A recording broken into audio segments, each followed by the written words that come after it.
sobre nós. Sobre toda a terra tu és o rei, sobre as montanhas e o pôr do sol. Uma coisa só meu desejo é: vem reinar em mim, Senhor, reina em mim com teu poder sobre a escuridão, sobre os sonhos meus. Tu és o Senhor de tudo que sou.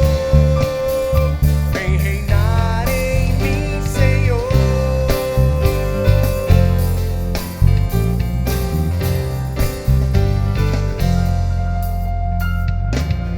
Sobre o meu pensar, tudo que eu falar, faz-me refletir a beleza que há em ti. Tu és para mim mais que tudo aqui. Vem reinar de novo em mim, reina em mim com teu poder sobre a escuridão, sobre os sonhos meus. Tu és o Senhor de tudo que sou. Vem reinar em mim, Senhor, reina em mim com teu poder sobre a escuridão, sobre os sonhos meus. Tu és o Senhor de tudo que sou. Vem reinar em mim, Senhor.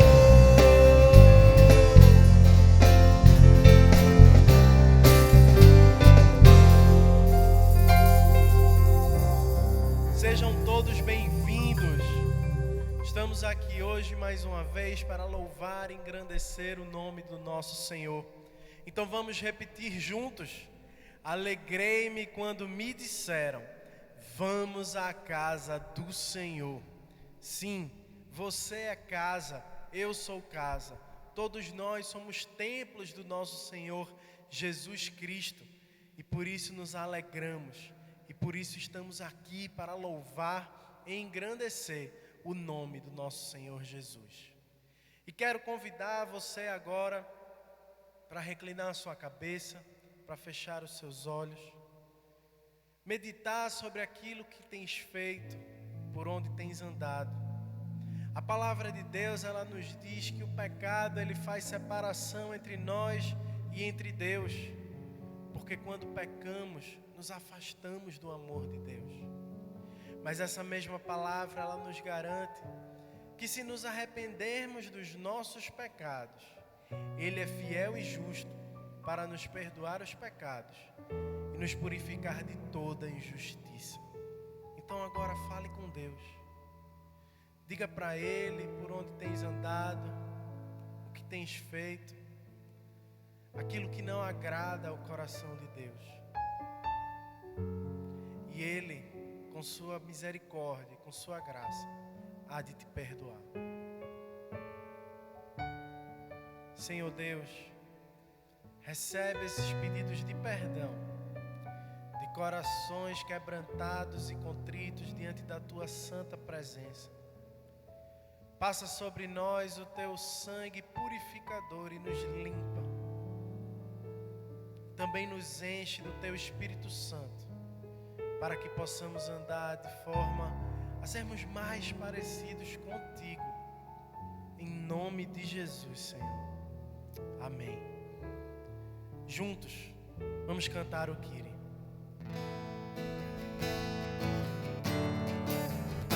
Senhor, tem piedade de nós.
Vamos louvar o nome do Senhor com muita alegria.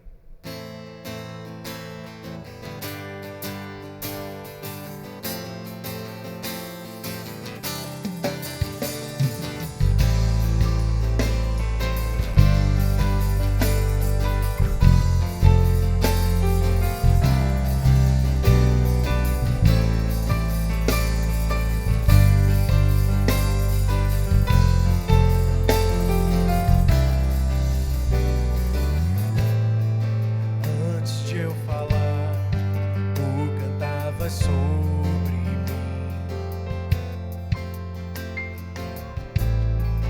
tu tens sido tão bom pra mim.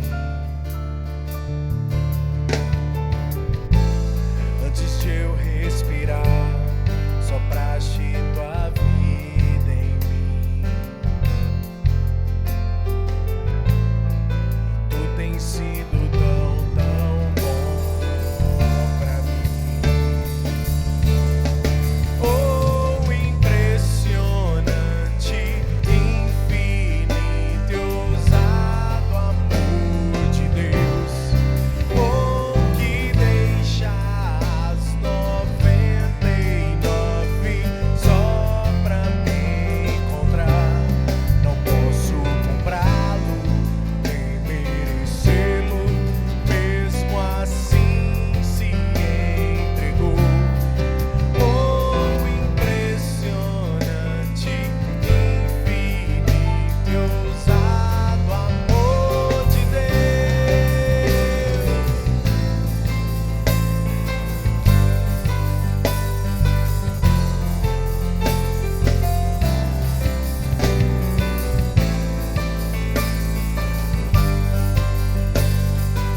ser que vive,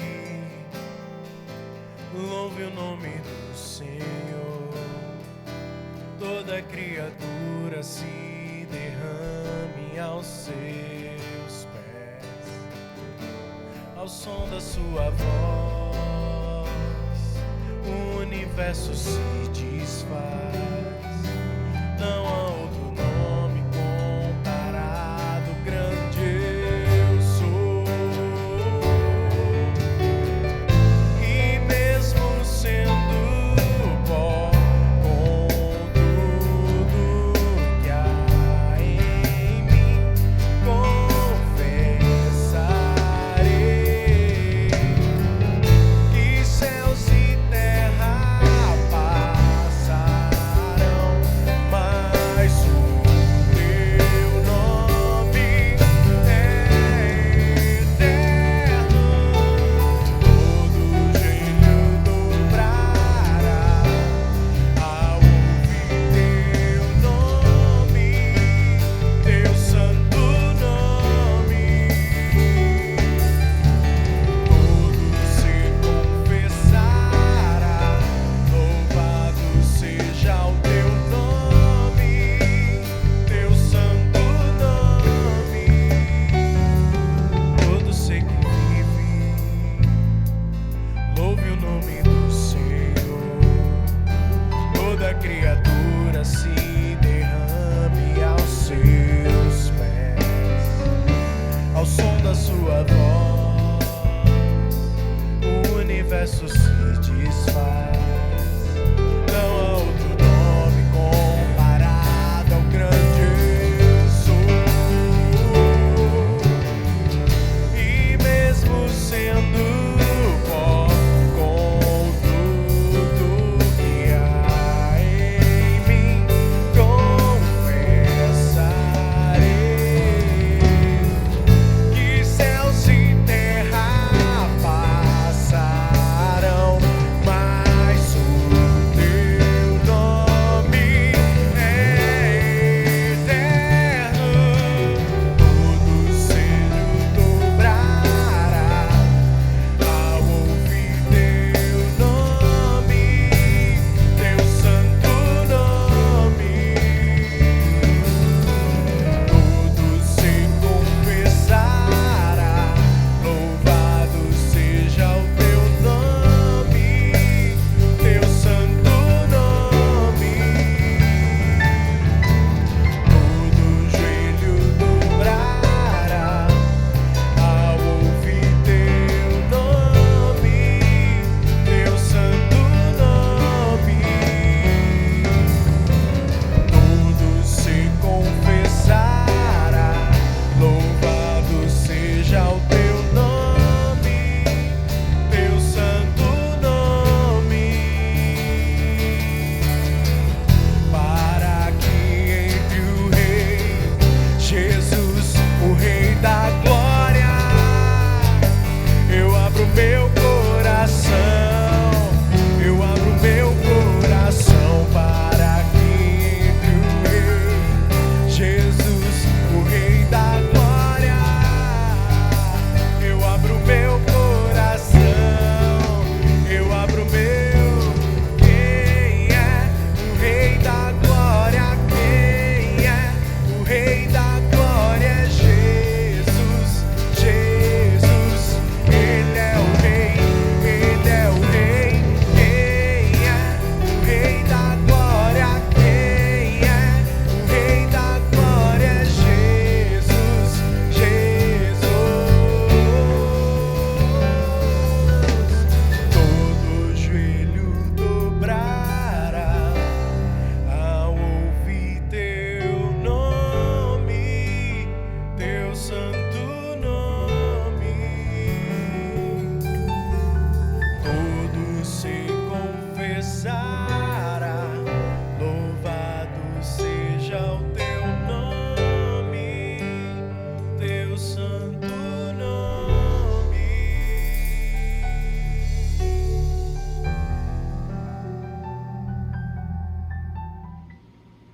Queridos, continuamos vivendo todas as dificuldades desta época da pandemia do coronavírus, mas eu estava pensando e lembrando que as grandes dificuldades serviram para unir, para ajustar e para gerar comunhão na igreja do Senhor Jesus Cristo. Nos tempos mais difíceis da fé, e ouso dizer que comparativamente o que nós estamos vivendo não é nada diante do que eles sofreram no primeiro século, no segundo século e durante um bom tempo. O risco era de morte, não por enfermidades, mas por perseguições. Gente foi decapitada, outros foram apedrejados. O simples nome de Jesus citado chegou a ser motivo para vidas serem dizimadas. Mas é interessante observar que nessas épocas de grande dificuldade, a igreja foi mais igreja, no sentido da palavra. A comunhão tornou-se comunhão, koinonia. Não era apenas um ato litúrgico, como aquele que nós fazemos nos nossos cultos, mas eles passaram a olhar uns para os outros e socorreram-se mutuamente nas necessidades.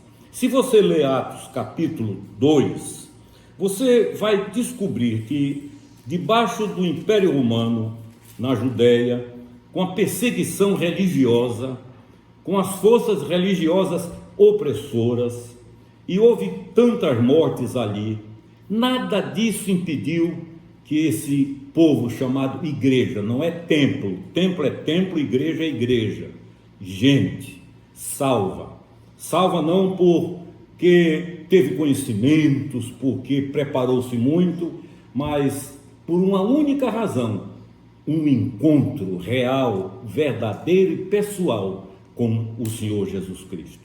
Em Atos capítulo 2, olha o que diz aqui, que eles andavam de casa em casa. Claro que nós agora não podemos fazer isso, mas eles socorriam-se mutuamente, um olhava para as necessidades do outro. Olhe, os que aceitaram a palavra, diz a Bíblia, havia unanião, eles perseveravam na doutrina, eles em cada alma havia temor, na comunhão eles perseveravam. Todos os que creram estavam juntos, não eram juntos em reuniões necessariamente, mas era a unidade do corpo de Cristo. Era como se dissesse: se doer em você, dói em mim também. Se faltar para você, eu chego junto. Se faltar para mim, você também chega. Isso é uma realidade. Atos capítulo 4, que é um dos capítulos mais lindos da Bíblia, diz isso ainda com maiores detalhes. Olha o que diz aqui. Atos 4:32, da multidão dos que creram, um era o coração e uma a alma. Coração na Bíblia significa o ser, eram um.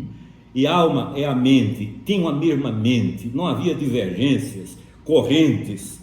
E ninguém considerava exclusivamente sua as coisas que possuía, tudo porém lhes era comum. Com grande poder, e a Bíblia vai falando que eles socorriam uns aos outros, chegavam a se desfazer de alguma coisa para suprir a necessidade de outro, e eu tenho a impressão que num clima de dificuldade muito menor do que esse, nós podemos fazer isso também. Então eu vim fazer um apelo. Nós estamos vivendo tempos difíceis, mas vamos continuar dando os nossos dízimos, cooperando com a igreja que vocês conhecem, sabe como ela gerencia e administra os seus recursos. Temos uma obra social grande, temos dificuldade de toda espécie, salários pastorais, há famílias que nós ajudamos que não chegam ao conhecimento da própria igreja, escolas que nós pagamos, e eu quero pedir a vocês que, ainda que estejamos separados por paredes, estejamos unidos em espírito, como o exemplo da igreja primitiva. Procure ser fiel no dízimo, nas ofertas que a Bíblia chama de alçadas, aquelas ofertas que são levantadas para outros atendimentos.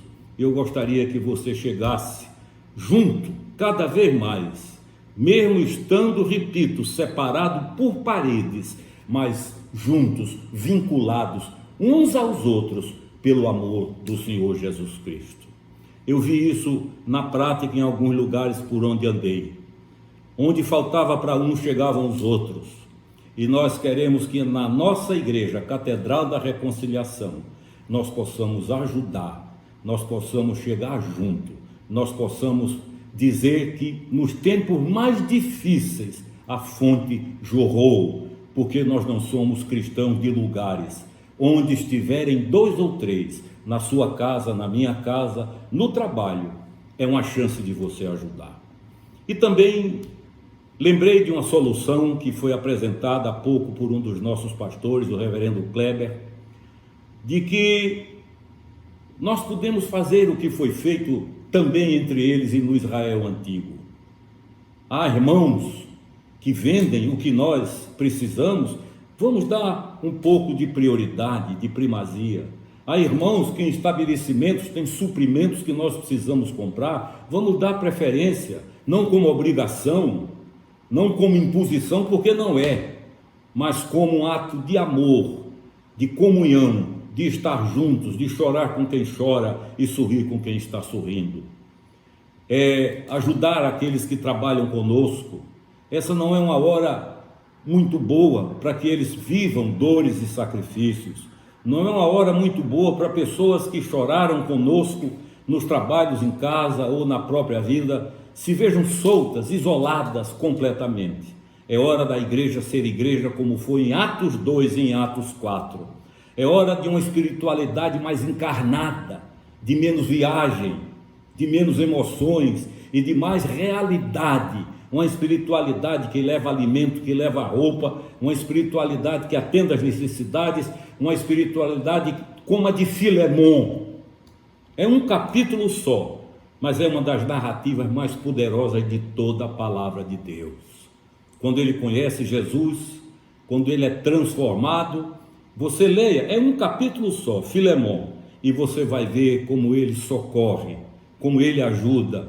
E aos que não têm, ele pede que socorram e diz: botem na minha conta, ponham na minha conta. O nome disso é igreja, igreja espiritual, igreja que vive num só espírito, o Espírito do Senhor Jesus Cristo. Deus nos abençoe e que esta época, queira Deus que ela passe logo, mas enquanto ela perdurar, não tenhamos a tristeza, nem tenhamos de chorar por irmãos e irmãs necessitados, carentes, precisando de um socorro imediato, mas que depois de tudo isso, o testemunho seja glorioso de que somos irmãos de fato, não religiosamente irmãos, mas irmãos em Cristo. Que assim seja com a nossa vida, como foi a de Filemon, que assim seja como foi na igreja primitiva, quando tudo lhes era comum e não havia, está escrito em Atos 2, não havia entre eles nenhum necessitado.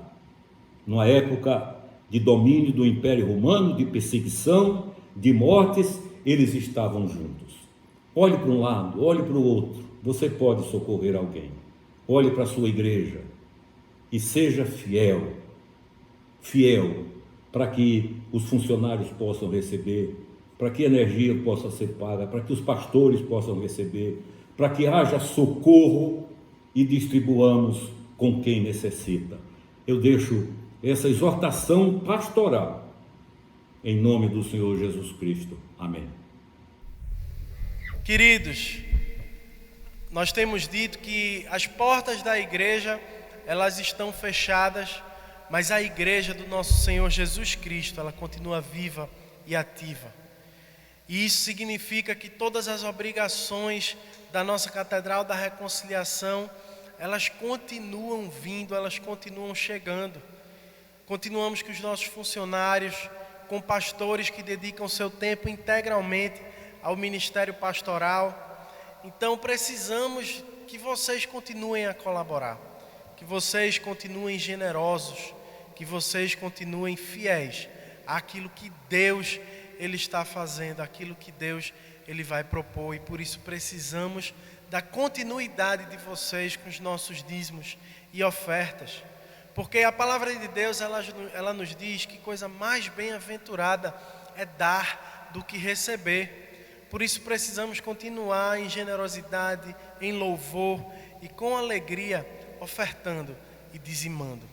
Precisamos de vocês, queridos, para manter tudo isso que temos, todos os ministérios, todos os nossos pastores, todas as pessoas que estão aqui conosco. E isso deve ser feito com louvor no coração e com alegria. E por isso vamos repetir as palavras bíblicas do ofertório. Tudo vem de ti, Senhor, e do que é teu te damos. Amém. Então vamos continuar louvando o nome do Senhor, nos preparando para a mensagem que será pregada neste domingo.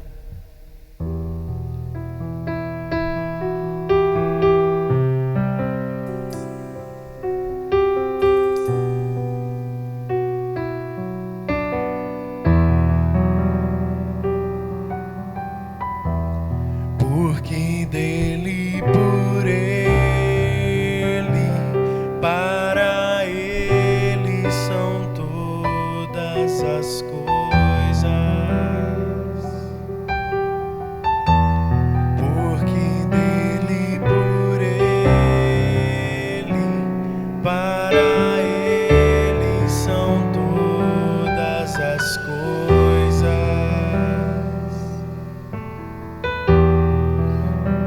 A Ele a glória,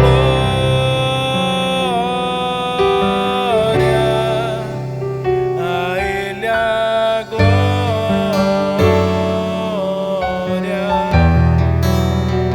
a Ele a glória, para sempre. Amém. Quão profundas riquezas o saber e o conhecer de Deus.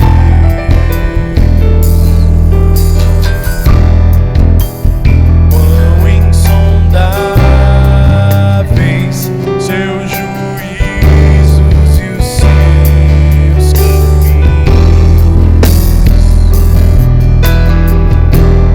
Quão profundas riquezas o saber e o conhecer de Deus.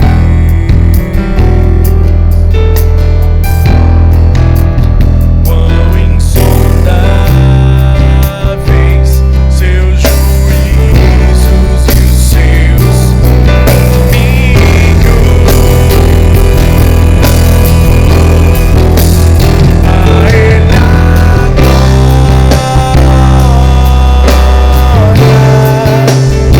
a Ele a glória, a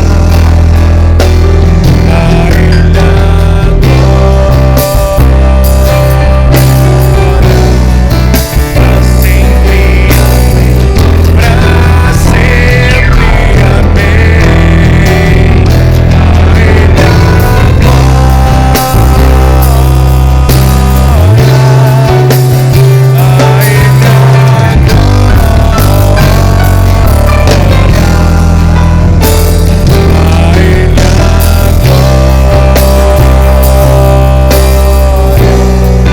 para sempre. Amém. Para sempre. Amém.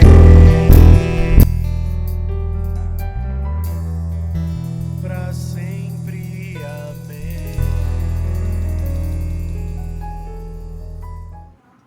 Queridos, bom dia. Espero que todos já tenham iniciado o domingo debaixo da bênção de Deus, protegidos pelas mãos do Senhor. Hoje eu quero refletir com vocês de maneira muito simples e objetiva sobre uma passagem bíblica que contém uma das maiores expressões da graça de Deus. A impressão que tenho na minha vida ministerial é que, à medida que os anos vão passando, eu tenho a sensação de que o povo de Deus vai entendendo menos da graça e se agarrando mais a outros princípios e postulados que se distanciam da graça de Deus. E hoje eu quero refletir com vocês sobre o tanque de Betesda. A cidade de Jerusalém, como de resto a maior parte de Israel sofria e sofre com o problema de água, abastecimento d'água. Imagine naqueles dias que o Senhor Jesus andou na terra, em que uma cidade como Jerusalém, a mais alta do país, por isso a expressão subamos a Jerusalém tornou-se uma prática comum de todo judeu. Eles não dizem regularmente vamos a Jerusalém, mas subamos a Jerusalém. Fazia com que, se por um lado a vista lá do alto fosse e é linda, por outro a dificuldade de abastecer a cidade com água era muito grande.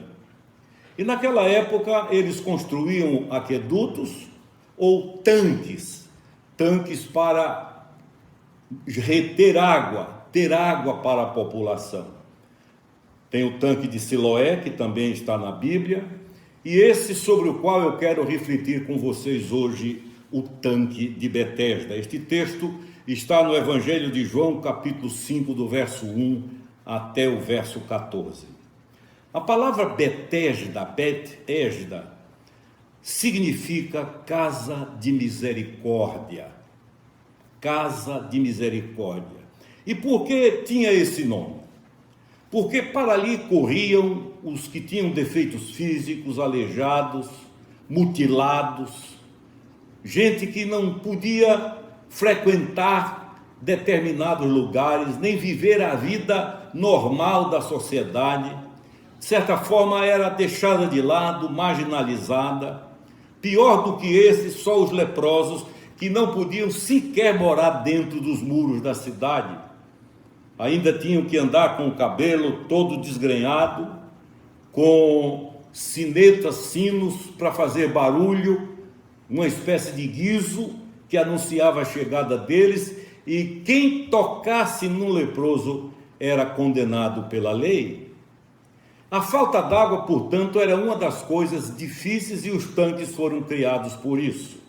Quem já foi a Jerusalém, ou comigo, ou com qualquer outro irmão, líder, pastor, já deve ter visitado Betesda. Quem não foi e quiser ir em maio, do próximo ano, nós iremos mais uma vez. Aquele tanque é enorme, e ali estavam pessoas com todos os possíveis defeitos físicos que nós podemos imaginar. Eles não podiam cultuar no templo, eles eram deixados fora do templo. Eles não tinham acesso às sinagogas, também eram deixados fora. Eles não tinham acesso a qualquer lugar fechado de culto ou, usando a palavra, entre aspas, oficializado. Eles se viam rejeitados, marginalizados pela condição de enfermos, de defeituosos físicos, de gente que não podia sequer sair do lugar, tinha que ser carregado. E Betesda era esse lugar. Recentemente, um jovem pastor da nossa igreja, conversando comigo, ele disse: bispo, o duro é que se fala muito na graça, mas se vive muito mais na lei. A antiga aliança, queridos, ela foi cumprida, consumada, está consumado, está pago, está quitado. Ela não tem mais poder de juízo sobre mim. Para aqueles que creem, dizia Dr. Billy Graham, a tempestade do juízo aconteceu na cruz do Calvário. Esse é o escândalo do Evangelho. A lei para mim serve, como dizia há muitos anos o pastor Enéas Tonini, como um espelho. É nela que eu me corrijo quando alguém vai sair de casa para trabalhar, para estudar, enfim, para qualquer coisa. Infalivelmente vai ao espelho para ver, no caso dos homens, como a barba está, o cabelo, as mulheres olham a maquiagem. É o espelho que revela. A lei é o espelho onde eu me vejo e ali vou corrigindo os defeitos, limpando as sujeiras, mas não mais com o poder de juízo, porque está pago, está consumado, está quitado. Quando isso foi anunciado, a graça de Deus, quando Paulo invadiu o mundo daquela época, mostrando a graça de Deus, o Novo Testamento, a nova aliança. Diz a Bíblia que para os judeus foi escândalo, um escândalo. Pense aí num escândalo, uma coisa que chocaria você. A graça de Deus foi.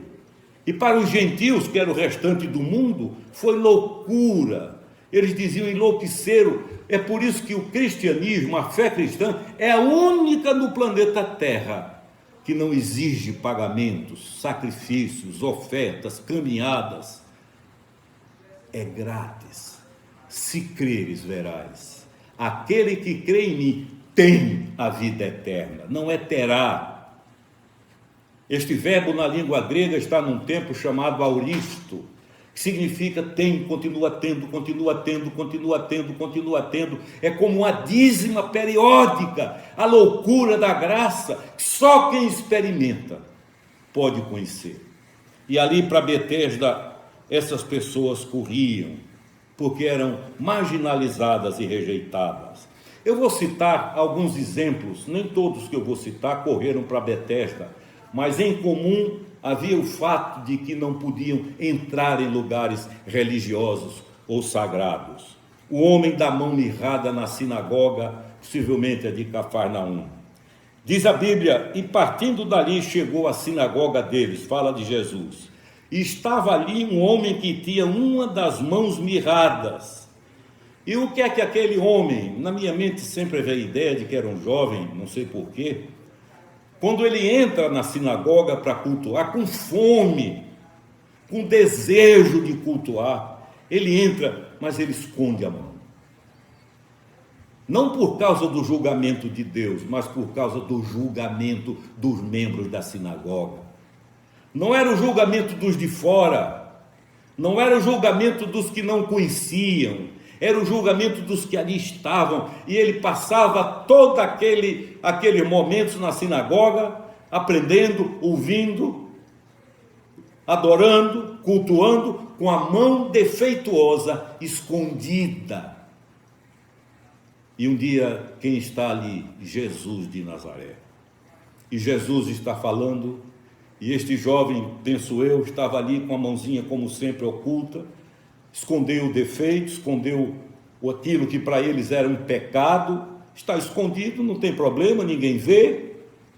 Quando de repente Jesus olha, tanta gente para Jesus ver, Jesus olha para ele, bota os olhos nele. Eu tenho a impressão que ele deve ter baixado a cabeça, quando levanta de novo aquele olhar para ele, tanta gente. E o Senhor Jesus então diz assim, põe-te em pé, levanta-te. É o primeiro susto. Ficar em pé já passa a ser observado por todos, já é foco de todos os olhares de uma religiosidade que julgava, que definia. Então Jesus dá a segunda ordem e diz, vem para frente, venha para a frente. Entre aspas, para o moço piorou. Se ele em pé já era observado, agora vai para frente, está na frente de todo mundo, diante de todas as pessoas que ali estão.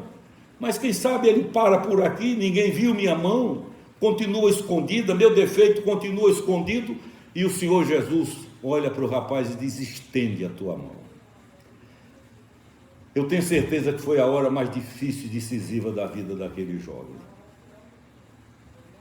Não teria problema ficar em pé, para ele isso agora era simples, ir à frente, mas estender a mão seria expor, desnudar-se, fazer o striptease daquilo que ele escondia, o defeito, o erro, a falha. E ele, tomado por uma fé que só Deus explica, na frente de todos, ele olha para aquela vergonha, aquele defeito físico que o humilhava, mas ele tem confiança, olhando para o Nazareno, estende a mão, e quando olha para a mão está limpa, completamente limpa, curada, consertada, porque Jesus estava ali, e derramando a graça salvadora do Evangelho. Mas ele nunca teria entrado num templo ou numa sinagoga, jamais, se não tivesse tido aquele encontro com a graça de Deus. Agora, também há outras pessoas assim, por exemplo, o coxo, o manco, o aleijado, à porta do templo em Jerusalém. Está em Atos 3, de 1 a 8. Ali está aquele homem pedindo esmolas. Essa é a rotina, sai de casa, vai para a porta do templo. O sonho dele era entrar no templo, daqui a pouco isso vai ficar claro. A alegria dele era poder frequentar, mais outra vez, pessoas com defeitos físicos, aleijados, deformados, não podiam entrar no templo para louvar a Deus, para cultuar a Deus. E ele então sentava-se à porta do templo, diz a Bíblia em Atos, e esmolava. Pedia esmola um, pedia esmola outro, pedia esmola àqueles que entravam, suplicava. E um dia Pedro está para entrar. E quando Pedro vai passando, ele estende a mão e pede uma esmola para comer. Pedro olha para ele e diz assim: não tenho prata, nós não temos prata nem ouro, mas o que temos te damos. Levanta-te e anda em nome de Jesus, o Nazareno. E diz a Bíblia que ele não só levantou, os artelhos estalaram, pôs-se de pé, e diz a Bíblia que ele entrou no templo, um lugar solene de reverência, ele entra saltando, pulando, aos saltos, pela alegria que tomou conta da sua vida. Evangelho é boa nova para aqueles que são rejeitados, desprezados por defeitos físicos, morais, emocionais, espirituais, pouco importa. Agora a pergunta que eu faço é simples. A pergunta que eu faço é uma pergunta clara: que igreja nós queremos ser? Uma igreja onde é necessário se esconder defeitos, onde é necessário ocultar erros, porque é repleta de juízes, de sacerdotes legalistas, ou queremos ser um tanque de Betesda? O tanque de Betesda, casa da misericórdia, é para onde eles corriam, lugar que acolhia os rejeitados, portadores de defeitos físicos, morais, eram rejeitados pela lei, pelo templo. E essa é a pergunta que eu faço: queremos ser sinagoga de Cafarnaum ou queremos ser igreja do Senhor Jesus Cristo? Jesus, queridos, olha aqui, sempre, eu disse sempre foi ao encontro dos doentes físicos e morais, desventurados e rejeitados. É por isso que ele é, até hoje, criticado por quem nele não crê, porque a Bíblia diz que ele comia e bebia com pecadores, andava com prostitutas para levá-los ao reino de Deus, mas ia junto, chegava junto, não repelia, não expulsava, não julgava, tendo o poder de Deus, sendo Deus para julgar. Mas ele andou pela região de Gadara, uma das regiões mais mal vistas da Galileia, e ele chama um possesso, cura e leva com ele. O moço quer ir com ele, mas ele diz: fica e prega aos teus, ensina a eles o que Deus fez por ti.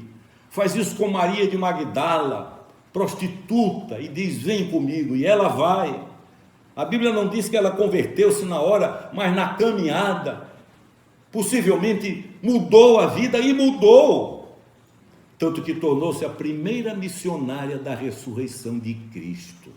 Vai e diz aos meus discípulos e a Pedro, porque Pedro já não estava com os 11, que eu estou vivo e vou ter com eles.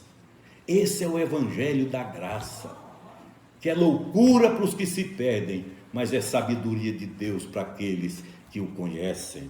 Vivemos assim, somos seguidores de quem? A pergunta final para mim e para você é esta: somos Betesda ou não? Somos casa de misericórdia ou tribunal de julgamentos, de juízos. O Senhor Jesus nunca expôs a falha, o defeito de ninguém publicamente. Ele vê uma mulher que está para ser apedrejada, não era pelo governo, era pela religião. Ele sabe tudo, conhece tudo, conhece a vida dela mais do que ela. E quando os algozes se retiram diante das colocações que ele fez, ele não é aquele tipo que chega junto dela e diz: olha, você teve a chance, agora tome jeito, senão acabou. É essa, é a última. Ele diz: ninguém te condenou, eu também não te condeno, vai e não peques mais. E se não peques mais, eu conheci um teólogo que analisava de uma forma extraordinária. Jesus não tinha ilusão, não era menino, para achar que nunca mais ela ia pecar. O que o Senhor queria e disse foi: mude esse estilo de vida. Não coma do pecado, não se alimente do pecado.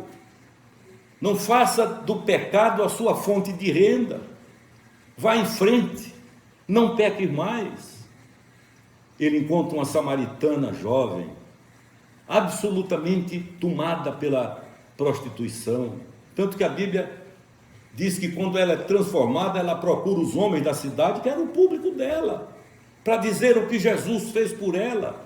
E ela conta, ela relata, o mundo muda, a vida muda, a visão muda, foi transformada. E ela diz: nunca um homem me falou como esse homem.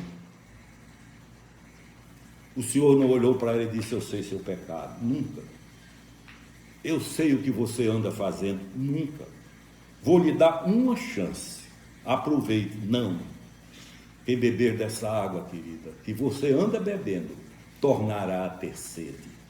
É por isso que eu já conheci jovens, por exemplo, dominados pela droga, que depois de nascidos de novo diziam que muitas vezes na vida olhavam para o espelho e diziam: é a última vez, dessa vez é a vez final, daqui eu paro, e não paravam. Conheci outras perdidas na prostituição, que juravam até porque tinham um certo conhecimento bíblico e diziam: é a última vez, só vou essa, nunca mais vou. E iam. Era uma dízima periódica de desgraça. Essa água, seja ela qual for, permite a volta da sede. Biblicamente, nos dias da palavra de Deus, o dinheiro era uma divindade chamada Mamon. Você já viu alguém satisfeito? Chegar e dizer: bom, já ganhei o suficiente, aqui eu paro, não quero mais nada, vamos ajudar os outros. Não existe. Porque quem beber dessa água que o mundo oferece, quem beber dessa água que o sistema oferece, tornará a ter sede. Eu tive um irmão e amigo querido em Porto Alegre, que era membro de uma igreja, não vou citar a denominação, mas uma igreja tradicionalíssima, maravilhosa.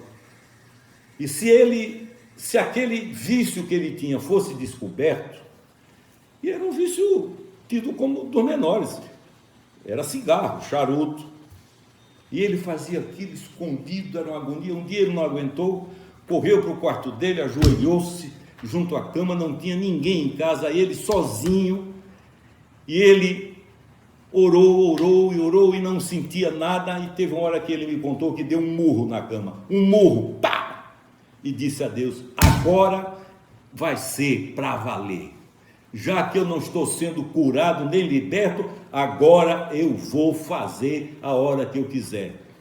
Olhou para mim, parece que eu vejo, com as lágrimas descendo, e disse: foi a última vez. A partir daquele dia, nunca mais eu botei um cigarro na boca. É assim, queridos. Deus não está interessado em fazer cadastro. Deus está interessado em libertar, em remir e em salvar.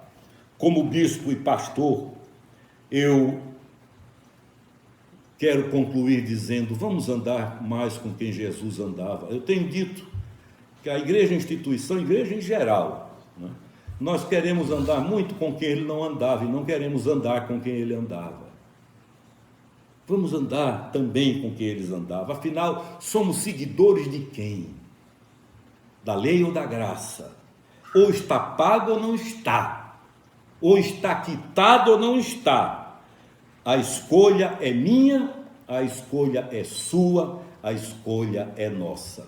A minha oração, e Deus sabe, e eu não brinco com isso, é que Deus transforme a nossa querida Catedral da Reconciliação, que é onde eu tenho a minha responsabilidade, a Diocese da Zona Sul e Estado de Alagoas, que sejamos Betesda, casa de misericórdia, para que os desvalidos, que não têm mais nenhuma esperança, porque para onde vão é juízo, julgamento, sentença, condenação, possam olhar para nós e possam dizer: ali é Betesda, é casa de misericórdia, é para lá que eu vou. Já temos vários assim. Há poucos meses Nossa Senhora chegou com um rapaz que vivia uma prática terrível na vida, e eu não a conhecia, ela apresentou-se, ela disse: o senhor realmente não me conhece, né? Eu não sou dessa igreja, eu sou membro de tal igreja, e disse a igreja de onde vinha. Mas lá, pastor, ele jamais seria compreendido e atendido. E eu vim para que ele fique com vocês. Eu digo: deixa ele aí, vai andar conosco, vai caminhar conosco. Que você, que eu, que nós sejamos, para esta cidade, para a vizinhança, para os vizinhos de prédio, para os vizinhos de bairro, de trabalho, nós sejamos Betesda, casa da misericórdia, em nome do Senhor Jesus. Amém.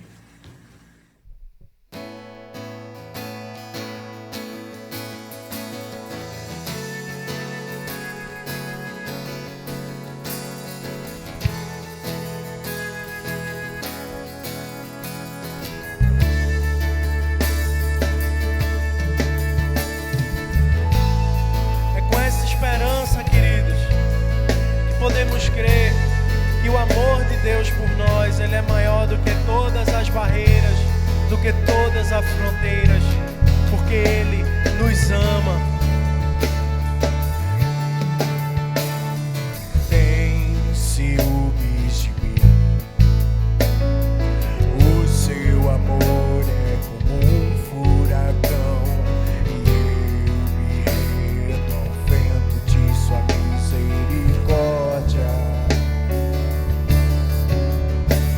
Então de repente não vejo mais minhas aflições, eu só vejo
Amém, queridos. Deixe que essa palavra, ela goteje em teu coração. Ela desça da tua mente até o teu coração. E durante essa semana, lembre-se, nós continuamos aqui. Vários ministérios estão se reunindo remotamente. Procure saber. Acesse as mídias desses ministérios. Também lembro a vocês que a campanha do ar-condicionado, ela continua. Chegue junto. Procure Carmen, procure Mário Lessa. Siga contribuindo para a expansão do reino do Senhor Jesus. E quando ficares em casa, durante essa semana, lembre das palavras do apóstolo Paulo na sua carta aos Coríntios, que Deus estava em Jesus Cristo, reconciliando o mundo consigo, não levando em conta as nossas transgressões. Deus ama você. Ele não está zangado com você. Ele perdoou você. E que a bênção do Pai, do Filho e do Espírito Santo seja com vocês e com todo o povo de Deus espalhado em todos os lugares da terra. Em nome do Pai, do Filho e do Espírito Santo. Amém. Ide na paz de Cristo. Sede corajosos e fortes no testemunho do Evangelho entre os homens. Servi ao Senhor com alegria, no poder do Espírito Santo. Aleluia! Vamos em paz.